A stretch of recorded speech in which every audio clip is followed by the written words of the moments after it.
Hello दोस्तों, polytechnic T20 warrior channel में आपका स्वागत है। आज हम लोग फिज़िक्स का एक नया चैप्टर पढ़ने जा रहे हैं। इससे पहले आप मेरे प्लेलिस्ट में जाकर फिज़िक्स का और सारे वीडियो देख सकते हैं। फिज़िक्स के अलावा अगर आप मैथ केमिस्ट्री का भी वीडियो देखना चाहते हैं तो आप मेरे प्लेलिस्ट में जाकर देख सकते हैं, पॉलिटेक्निक T20 वॉरियर चैनल के प्लेलिस्ट में जाकर। अगर आप चैनल पर नए हैं तो आप चैनल को सब्सक्राइब ज़रूर करें और आप वीडियो को लाइक करें, शेयर करें अपने दोस्तों के साथ, ताकि जितना व्यू होगा उतना ज़्यादा हम लोग को मोटिवेट होगा और हम लोग आपके लिए वीडियो बनाएंगे।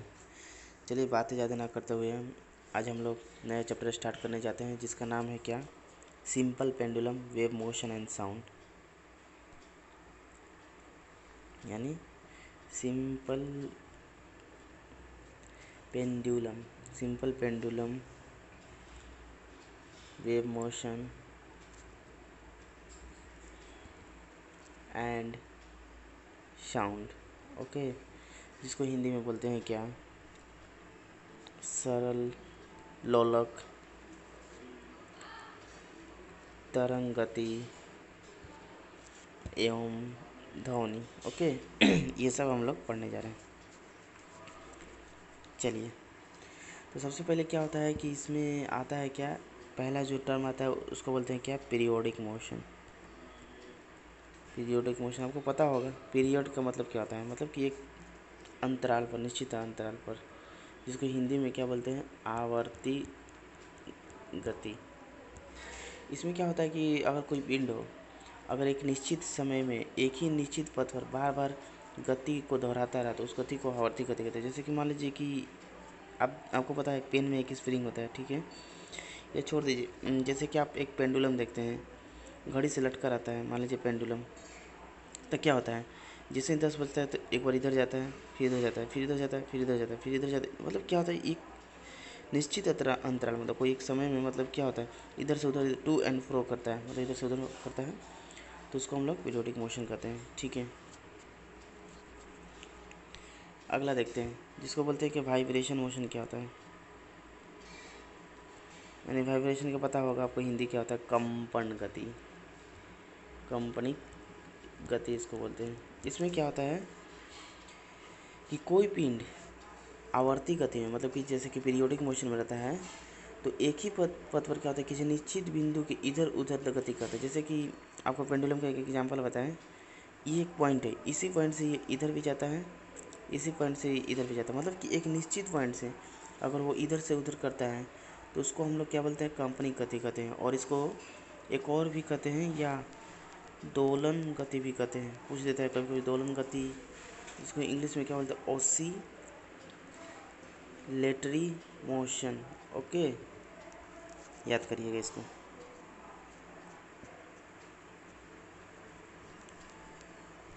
अब आपको कुछ सरल जो आलोलक होते हैं, यानी सिंपल पेंडुलम, यानी सरल लोलक, इसका टाइम पीरियड का सूत्र देखते हैं। टाइम पीरियड को हिंदी में हम लोग बोलते हैं क्या, आवर्तकाल का फॉर्मूला देखते हैं। ठीक है ना, इसमें क्या होता है कि कोई भी जैसे पेंडुलम लटका हुआ रहता है तो उसका जो टाइम पीरियड निकालते हैं वो क्या होता है, 2 pi under root length of that, क्या, जो पेंडुलम होता है उसका बटा एक्सेलेरेशन ड्यू टू ग्रेविटी, ये होता है फार्मूला। ठीक है, आवर्त, जिसको बोलते हैं क्या, आवर्तकाल, टी को बोलते हैं आवर्तकाल, यानी टाइम पीरियड। ओके, और क्या होता है कि इसका जो टी होता है, ये पूछ देगा कि द्रव्यमान पर निर्भर करता है, द्रव्यमान पर यानी मास पर निर्भर नहीं करता है, पहला नंबर। और किस पे डिपेंड करता है, और क्या होता है, तो निर्भर करता है, ये लेंथ पर डिपेंड करता है। और इसके बीच जो ग्राफ बनता है तो क्या होता है कि जैसे कि ये एक्स है, ये वाई है, ये एक्स है, ये वाई है, तो यहाँ पर एल लेते हैं और यहाँ टी एस कर लेते हैं। ठीक है ना, यानी इसके बीच बना हुआ जो ग्राफ होता है, एक क्या होता है, सरल रेखा आती आता है, सरल रेखा के रूप में आता है, ये भी याद कर लीजिए। अच्छा, अब हम लोग चलते हैं नेक्स्ट पॉइंट पर। तो नेक्स्ट पॉइंट क्या है, जिसको बोलते हैं क्या, सेकेंड पेंडुलम। किसको बोलते हैं, सेकेंड पेंडुलम, यानी सेकेंड लोलक। ये क्या होता है, जिसका आवर्तकाल क्या होता है 2 सेकेंड होता है, यानी मतलब कि इधर से उधर जो करता है वो 2 सेकेंड में करता है, तो उसी को सेकेंड लोलक कहते हैं। और इसका लंबाई लगभग 1 मीटर होती है। बस इतना ही याद कीजिए। अब चलिए क्या क्या पढ़ते हैं। कुछ टर्म होता है जिसको बोलते हैं क्या, जैसे कि आवर्तकाल। आवर्तकाल क्या होता है, जिसको टाइम पीरियड मैंने अभी बताया, ठीक है ना। यानी एक दोलन को करने में, यानी इधर से उधर जितना समय लगती है उसको टाइम पीरियड कहते हैं। टी से इसको डिनोट करते हैं। इसका फार्मूला आपको बता दिए हैं। आवृत्ति क्या होती है, आवृत्ति क्या होता है, जिसको इंग्लिश में हिंदी में आवृत्ति और इंग्लिश में फ्रीक्वेंसी कहते हैं। क्या होता है कि जब कोई दोलन करती है वस्तु 1 सेकेंड में, मतलब 1 सेकेंड में जितनी बार वो दोलन कर ले, जैसे कि रस्सी से बांधा गया है पेंडुलम, तो 1 सेकेंड में वो कितनी भी बार घूम ले तो उसी को आवृत्ति कहते हैं। इसको स्मॉल एन से डिनोट करते हैं। और क्या होता है इसका फॉर्मूला, टाइम पीरियड यानी आवर्तकाल बराबर 1/n होता है। यानी मतलब कि जो आवृत्ति होती है हमारी, वो आवर्तकाल का क्या होता है, व्युत्क्रम होता है। याद कर लीजिए।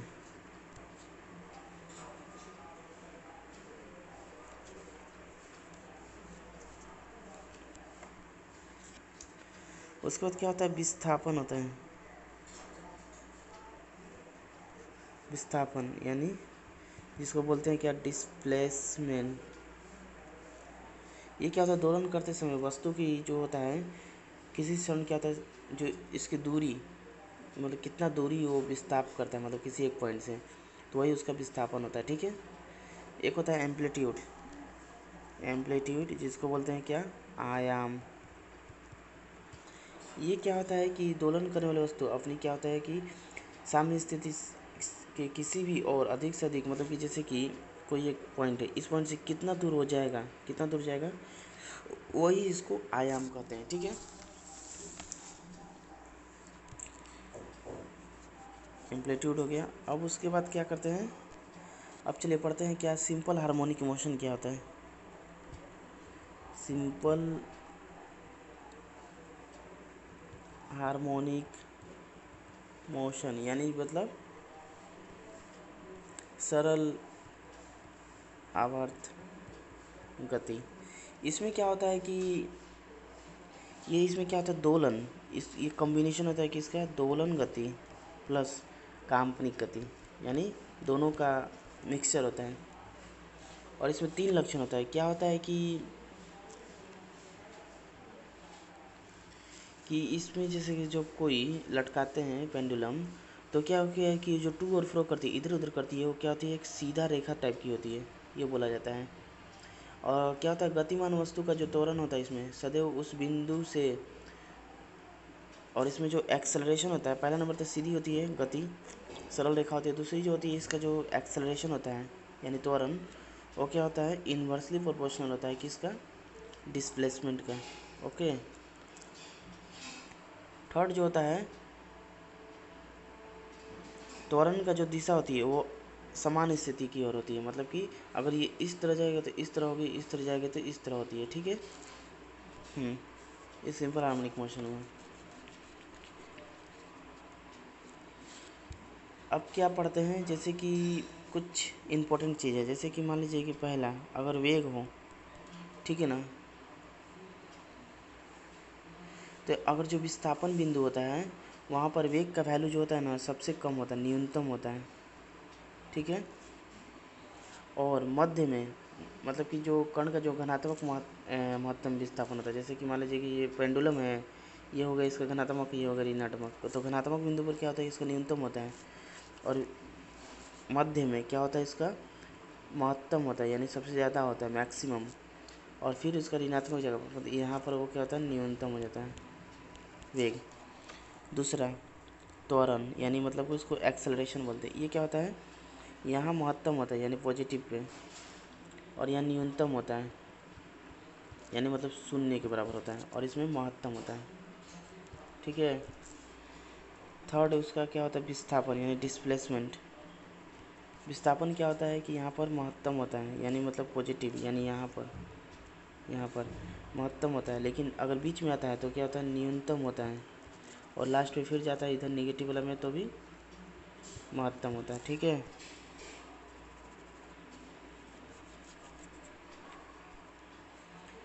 अब क्या होता है, अब हम लोग पढ़ेंगे वेव मोशन क्या होता है, जिसको हम लोग बोलते हैं क्या, तरंग गति। ओके, ये क्या होता है कि जब कोई वस्तु किसी माध्यम में क्या होता है कंपन करती है, तो उस माध्यम के उन कणों को क्या होता है गतिमान कर देता है। जैसे कि कोई माध्यम हो, कोई वस्तु हो, ठीक है ना, और कोई माध्यम जैसे कि एयर हो गया, माध्यम हो गया, वाटर माध्यम हो, तो उसमें क्या होता है कंपन करती है, तो उसमें कंपन करने से क्या होता है उसके कणों में भी क्या होता है गति आ जाती है जो उसके समीप रहते हैं। तो जिसके कारण क्या होता है कि जो कण के बीच कुछ डिस्टर्बेंस हो जाता है, ये इधर उधर मतलब भागने लगता है, तो इसी को हम लोग क्या होता है तरंग गति कहते हैं। तो ये क्या होता है तरंग गति की जो इसमें जैसे वस्तु में कण होती है, वो इधर इधर दोनों पति मतलब कन्फर्म करती है, ठीक है ना।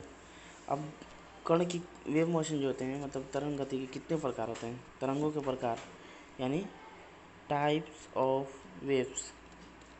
क्या क्या वेव्स होते हैं, तो एक होता है जिसको बोलते हैं हम लोग ट्रांसवर्स वेव।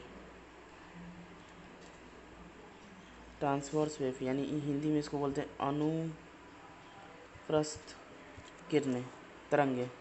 ये क्या होता है कि जैसे कोई भी कण तरंग के चलने की दिशा में क्या होता है लंबवत कंपन करता है। जैसे कि मान लीजिए तरंग ऐसे से चल रहा है, चलते चलते क्या होता है लंबवत ऐसे से मतलब कंपन करती है, सीधा चलती है लेकिन कंपन लंबवत करती है, तो उसको हम लोग अनुप्रस्थ तरंग कहते हैं जैसे कि आप जैसे कि कोई ईंटा मारते हैं पानी में, तो क्या होता है पानी आगे बढ़ता है लेकिन ऊपर उठते हुए आगे बढ़ता है, ठीक है ना, ये हो गया अनुप्रस्थ तरंगे।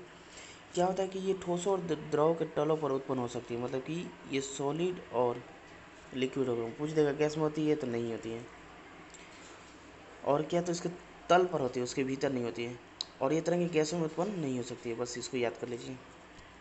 जो पत्थर फेंकते हैं पानी में, वो इसका एक एग्जाम्पल है।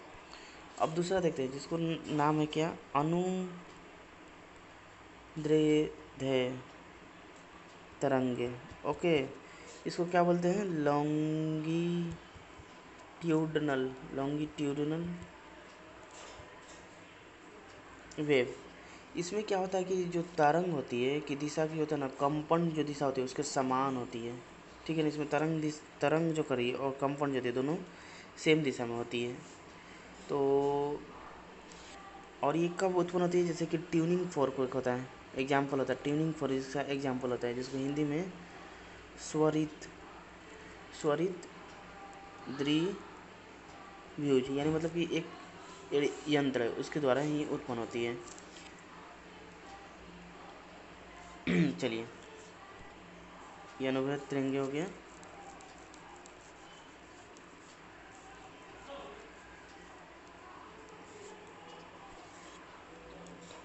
अब चलिए अब पढ़ते हैं क्या, वेवलेंथ क्या होता है।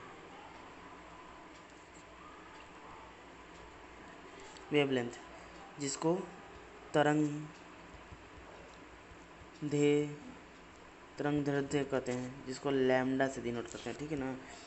ये क्या होता है कि जो कण होते हैं कंपन करने में जो जितने समय लगते हैं, यानी जैसे कहते कोई माध्यम के कारण कण जो होता है एक कंपन करने में जितने समय लगते हैं, यानी समय में जितनी दूरी करती है, जितने समय में जितनी दूरी तय करती है उसी को तरंग दैर्ध्य कहते हैं। यानी जैसे कि जब कोई वेव ऐसे चलता है, ऐसे चलता है ना, तो सबसे पहले ये जो बिंदु होता है, ये जो बिंदु हो गया ऊपर वाला, उसको हम लोग संपीड़न बोलते हैं, याद कर लीजिए संपीड़न, और इसको क्या बोलते हैं विदलन, ठीक है। और इसके बीच की जो दूरी होती है वही, या इसके बीच की जो दूरी होती है वही हमारा वेवलेंथ होता है, यानी तरंगदैर्ध्य कहते हैं, ठीक है।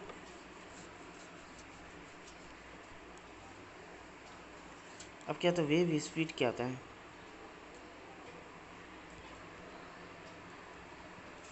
जिसको कहते हैं तरंग चाल।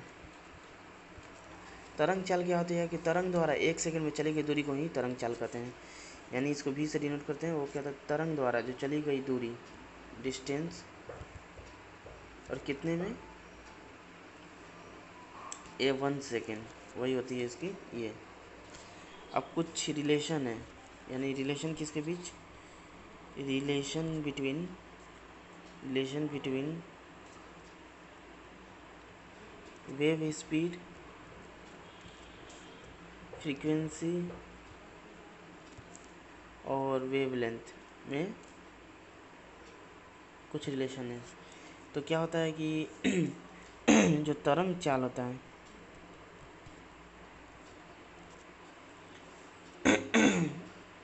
यानी तरंग चाल यानी मतलब वेव स्पीड, वो क्या होता है, इक्वल होता है किसका, आवर्ती इनटू तरंग दैर्ध्य। यानी मतलब कि जो भी होता है, आवर्ती को n से डिनोट करते हैं और तरंग दैर्ध्य को लैम्डा से करते हैं, ये फार्मूला होता है। और n आपको पता है कि 1/t हमने बताया था, ये होता है।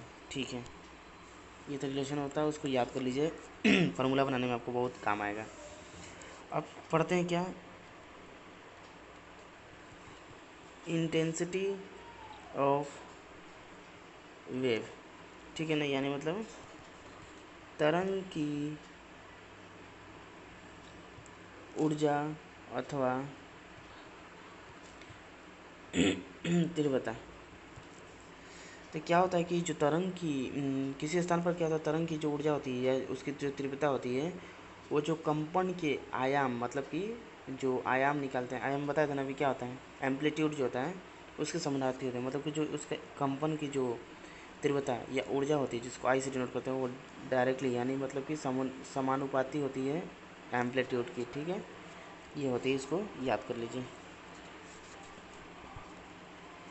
अब क्या होता है, मैकेनिकल वेव क्या होती है, मैकेनिकल वेव जिसको बोलते हैं यांत्रिक तरंगे। क्या होता है कि ये जो तरंगे होती है, ये ठोस द्रव गैस सब में संचरित होती है, यानी चलती है। और क्या होता है कि ये दोनों होती है, अनुप्रस्थ अनुप्रस्थ होती है और अनुदैर्ध्य होती है। ठीक है, ये दोनों होती है, यानी मतलब कि ट्रांसवर्स होती है और लॉन्गिट्यूडनल, दोनों दोनों टाइप की होती है। अब पढ़ते हैं हम लोग ध्वनि तरंगे।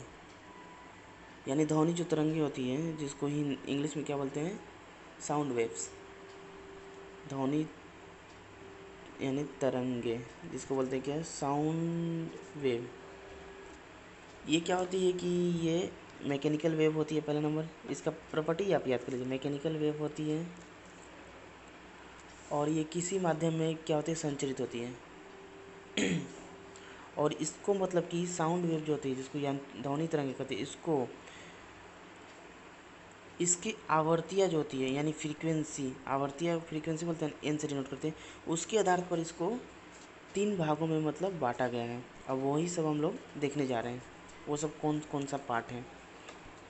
तो पहला जो होती है उसको बोलते हैं क्या, श्रव्य तरंगे, यानी मतलब को ऑडिबल वेव। यानी मतलब कि इसकी जो आवृत्ति होती है वो क्या होती है, 20 हर्ट्ज से 20,000 हर्ट्ज तक होती है। ठीक है, दूसरी होती है उसको बोलते हैं क्या, अपश्रव्य तरंगे, जिसको हिंदी में इंग्लिश में क्या बोलते हैं, इंफ्रासोनिक बोलते हैं। यानी ये जो होती है तरंगे, इसकी आवृत्ति जो होती है 20 जो हर्ट्ज होती है उससे लेस होती है। यानी मतलब जो हम लोग साउंड सुनते हैं वो अपश्रव्य होती है, यानी इंफ्रासोनिक होती है, इसको याद कर लीजिए। और तीसरा जो होती है उसको क्या बोलते हैं, पराश्रव्य बोलते हैं, जिसको हिंदी इंग्लिश में अल्ट्रासोनिक बोलते हैं। और ये क्या होती है, इसकी जो आवृत्ति होती है वो 20,000 हर्ट्ज से ज़्यादा होती है, ज़्यादा। ठीक है, और ये जो पराश्रव्य जो होती है, जैसे गठिया रोग हो गया, मस्तिष्क में ट्यूमर हो गया, जैसे कभी देखते हैं, जैसे समुद्र की गहराई हो गया, समुद्र में डूबी हुई चट्टानें हो गया, मछलियाँ हो गया, पनडुब्बियाँ हो गया, या पृथ्वी से उड़ते हुए जहाज, जो जहाज़ से मतलब पृथ्वी की ऊंचाई नापना, ये सब मतलब पराश्रव्य तरंगे काम करती है। अब पढ़ते हैं जिसका नाम है क्या, इलेक्ट्रोमैग्नेटिक वेव, इलेक्ट्रोमैग्नेटिक वेव क्या होती है, जिसको विद्युत चुंबकीय तरंगे कहते हैं, कि ये एक ऐसे प्रकार की तरंगे होती है जिसमें माध्यम की आवश्यकता नहीं होती है, मीडियम की आवश्यकता नहीं होती है, बस ये याद कर लीजिए, वही होती है। अब क्या, जैसे कि बहुत सारे तरंगे हैं, जिसका मतलब ये दिया हुआ है तरंग दैर्ध्य कितना से कितना होता है, फिर उसके बाद तो इसका मैं आपको पीडीएफ दे दूँगा, कि मतलब किसका कितना तरंग दैर्ध्य होता है और उत्पत्ति कैसी होती है, मतलब कि जैसे रेडियो तरंगे हो गया, दीर्घ तरंगे हो गया, द्रव्य गामा तरंगे हो गया, तो आप उसको याद कर लीजिएगा, डिस्क्रिप्शन में हम वीडियो में दे दूँगा। अब क्या होता है कि कुछ साउंड से रिलेटेड इम्पोर्टेंट पॉइंट्स देख लेते हैं, इम्पोर्टेंट पॉइंट्स, ध्वनि से रिलेटेड कुछ महत्वपूर्ण बातें। तो क्या होता है कि वायु में क्या होता है, जल वाष्प बढ़ने से क्या होता है, ध्वनि का वेग बढ़ता है, यानी वाष्प जो होता है ना, डायरेक्टली प्रोपोर्शनल होता है वेग का, इसको याद कर लीजिए साउंड के लिए। लेकिन जो ध्वनि का जो वेग होता है, उस पर प्रेशर का कोई प्रभाव नहीं पड़ता है, याद कर लीजिए, पहला पॉइंट। दूसरा पॉइंट, तीसरा पॉइंट, अगर 1 डिग्री ताप हम लोग बढ़ाते हैं तो ध्वनि का वेग जो होता है ना 0.6 मीटर से क्या होता है, बढ़ जाता है, याद कर लीजिए। चौथा पॉइंट, ध्वनि का जो चाल माध्यम के घनत्व की क्या होता है, वर्गमूल के व्युत्क्रमानुपाती होते हैं, मतलब कि जो ध्वनि का वेव स्पीड होता है, यानी मतलब चाल होता है, वो वर्गमूल की क्या होता है, व्युत्क्रमानुपाती होते हैं, मतलब इन्वर्सली प्रोपोर्शनल होता है स्क्वायर रूट ऑफ घनत्व, जिसको डेंसिटी बोलते हैं। और डेंसिटी बराबर क्या होता है, मास पर यूनिट वॉल्यूम होता है, ठीक है, इसको याद कर लीजिए। ये हो गया 4 पॉइंट। पांचवा पॉइंट देखते हैं। पांचवा पॉइंट क्या होता है कि ध्वनि का जो चाल होता है भी, वो क्या होता है, डायरेक्टली प्रोपोर्शनल होता है ई का बटा डी का। ई क्या होता है, प्रत्यास्थता होता है, ठीक है ना। छठा, जब ध्वनि एक माध्यम से दूसरे माध्यम में जाती है तो ध्वनि की क्या होती है, चाल या तरंगदैर्ध्य क्या होती है, बदल जाती है। ध्वनि जब, ये एकदम पॉइंट इम्पोर्टेंट है, जैसे एक मीडियम से दूसरे मीडियम में जाती है तो क्या होती है, उसकी जो स्पीड होती है और तरंगदैर्ध्य को इसे डिपेंड करते हैं, वो क्या होते हैं, चेंज होती है।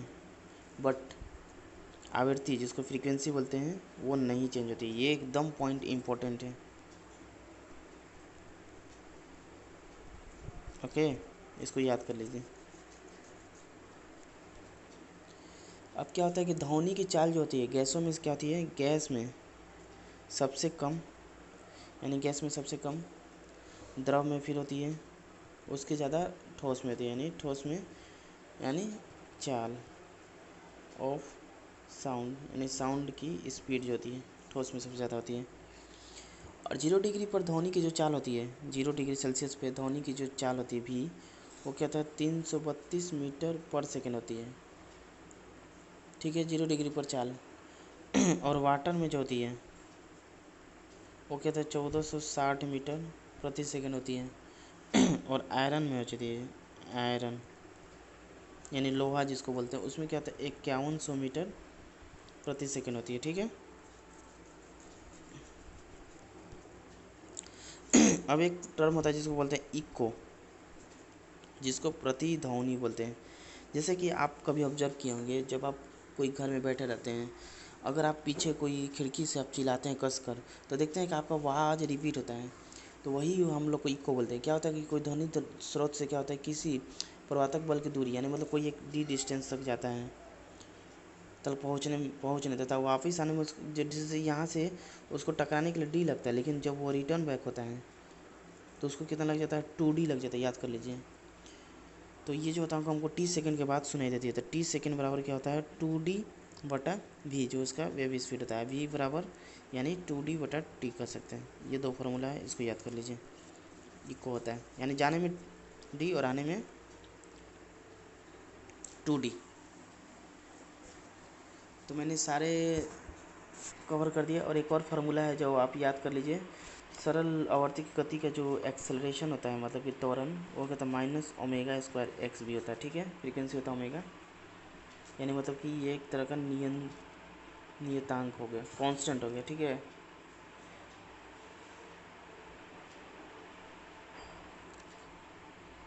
अब चलिए, अब हम लोग क्वेश्चन देख लेते हैं कुछ।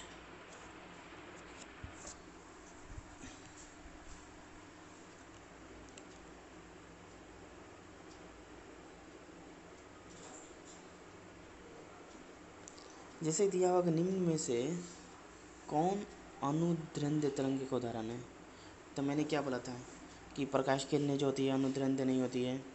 फिर लाल विकिरण, ये क्या होता है, इसमें हवा में जो ध्वनि की तरंगें होती है वही अनुदैर्ध्य होती है, ठीक है ना।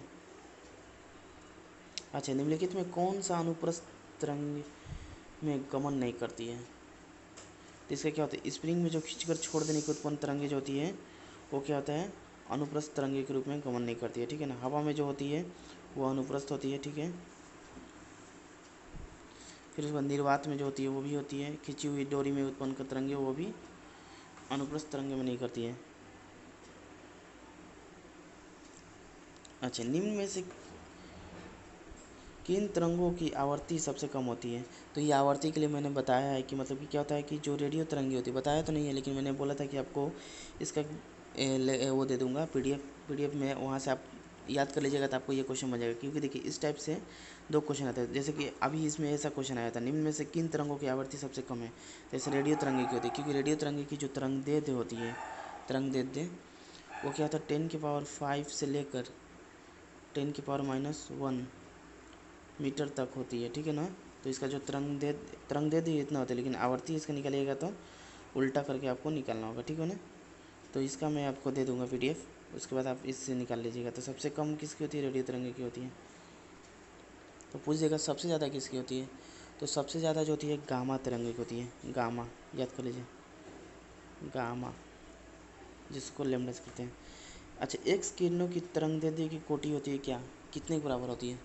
तो ये भी मतलब आपको हम बताएंगे कि ये क्या होती है कि 10⁻⁻8 से लेकर 10⁻⁻12 मीटर तक होती है, यानी मतलब 1 एंगस्ट्रम की 1 एंगस्ट्रम जो होता है ना 10⁻10 के बराबर होती है, तो इतने के बराबर होती है, ठीक है। अगला क्वेश्चन देखते हैं। अब क्या दिया हुआ कि द्रव्य प्रकाश की आवृत्ति की कोटि होती है कैसा। जो लिक्विड जो लाइट होती है उसकी आवृत्ति होती है 10⁻15 हर्ट्ज, इसको आप याद कर लीजिए, ठीक है। अब जैसे कि एक क्वेश्चन दिया हुआ है कि दिया हुआ है कि ये अच्छा क्वेश्चन है, एक्स किरणों की तरंगदैर्ध्य को हम लैम्डा से डिनोट करते हैं, पहले लिख लीजिए 1 एंगस्ट्रम, जो दिया है पहले नोट कर लीजिए, ठीक है। उसके बाद क्या दिया कि एक्स किरणों की चाल दिया हुआ है, यानी वी दिया हुआ, कितना दिया हुआ है 3 × 10⁸ मीटर पर सेकेंड। तो पूछ रही है इसकी आवृत्ति क्या होगी। तो क्या बोलते हैं, स्पीड बराबर क्या होता है एन लैम्डा होता है, एन हमारा क्या होता है आवर्ती होती है, तो एन बराबर क्या होता है वी बटा लैम्डा हो जाएगा। तो वी कितना है हमारा 3 × 10⁸ हो गया। 1 एंगस्ट्रम का मतलब 1 × 10⁻10 होता है, मैंने बताया अभी। तो इसलिए इसको सॉल्व करिएगा, 3 इंटू ये 10 ऊपर चल जाएगा तो 10⁻18 हो जाएगा। और ये हर्ट्ज में होता है, आपको याद होगा फ्रीक्वेंसी। तो ये काफ़ी इंपॉर्टेंट अच्छा क्वेश्चन था, इस टाइप से क्वेश्चन आता है। एक दो क्वेश्चन हमने इस टाइप से ले लिया, ऐसे और क्वेश्चन आपको मिलेगा इस टाइप से।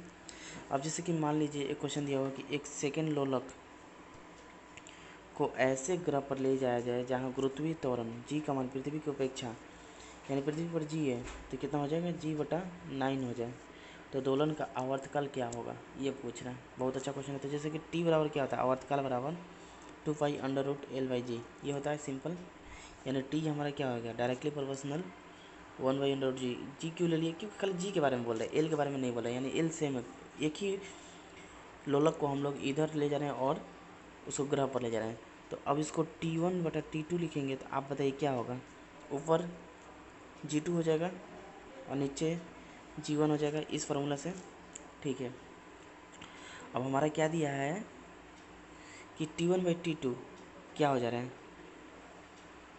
जहाँ गुरुत्वीय त्वरण क्या होता है 1/9 हो जा रहा है अपेक्षा में, तो ठीक है। और क्या है, एक सेकंड लोलक को इतना ले जाए तो गुरुत्वीय त्वरण मान अपेक्षा दोलन के आवर्तकाल क्या होगा। तो T1 क्या दिया हुआ हमारा 2 दिया, ठीक है। और T2 हमसे पूछ रहा है, ठीक है, बराबर। और ये क्या हो जाता है G2 जो हो जाता है 1/9 G1 कैंसिल हो गया, यानी 2/T2 = 1/3 हो गया, यानी T2 हमारा क्या हो गया 6 सेकेंड हो गया, ठीक है।